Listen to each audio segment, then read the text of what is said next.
बीच में पांचवी खबर है, बीमार अस्पताल, मरीज बेहाल।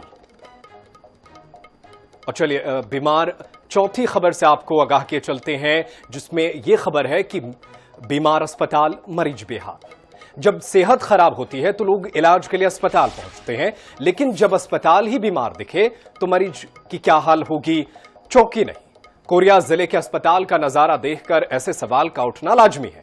अस्पताल में मरीजों का इलाज एक गैलरी में फर्श पर किया जा रहा है, जहां मरीज और उनके परिजनों को मेडिकल वेस्ट की दमघोंटू बदबू का भी सामना करना पड़ रहा है। अस्पताल के वार्डों में भी ना तो कूलर है और ना ही पंखे मौजूद हैं। इस भीषण गर्मी में सहज ही मरीजों की परेशानी का अंदाजा लगाया जा सकता है। प्रबंधन के मुताबिक अस्पताल की क्षमता 100 बेड की है, लेकिन मरीजों की संख्या बढ़ गई है। तो ये तस्वीरें आप तक पहुंचा रहे हैं।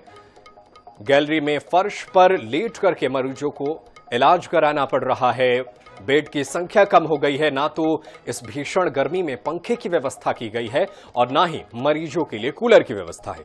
भीषण गर्मी में ये मरीज फर्श पर ही जैसे तैसे अपना इलाज करा पा रहे हैं। प्रबंधन का दावा है कि क्षमता से अधिक लोग लगातार पहुंच रहे हैं और इस वजह से स्थिति विकट हुई है। इन तस्वीरों को देख करके आप अंदाजा लगा सकते हैं कि अस्पताल सही मायने में बीमार है और इनका इलाज करना बेहद जरूरी है, ताकि जो मरीज आए उनके इलाज में कोई कमी ना रह जाए। अस्पतालों की व्यवस्था को दुरुस्त करने की बेहद आवश्यकता है। इन तस्वीरों को देखकर आप सहज ही अंदाजा लगा सकते हैं। इस भीषण गर्मी में जहां पर लगातार लू लगने की वजह से मौतें हो रही हैं, वहां पर अस्पतालों की ये हालत कई अहम सवाल खड़े करते हैं।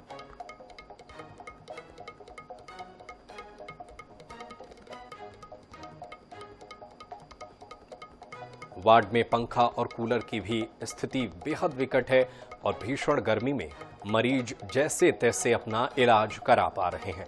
कोरिया की ये तस्वीरें आपकी टीवी स्क्रीन पर हैं।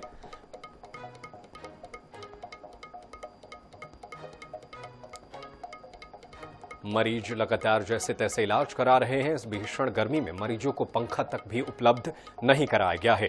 अस्पताल लगातार बीमार चल रहे हैं। भीषण गर्मी में कूलर और पंखे की व्यवस्था नहीं की गई है, यहां बेड की व्यवस्था भी नहीं है, तो जमीन पर ही मरीज अस्पताल में इलाज कराने को विवश है।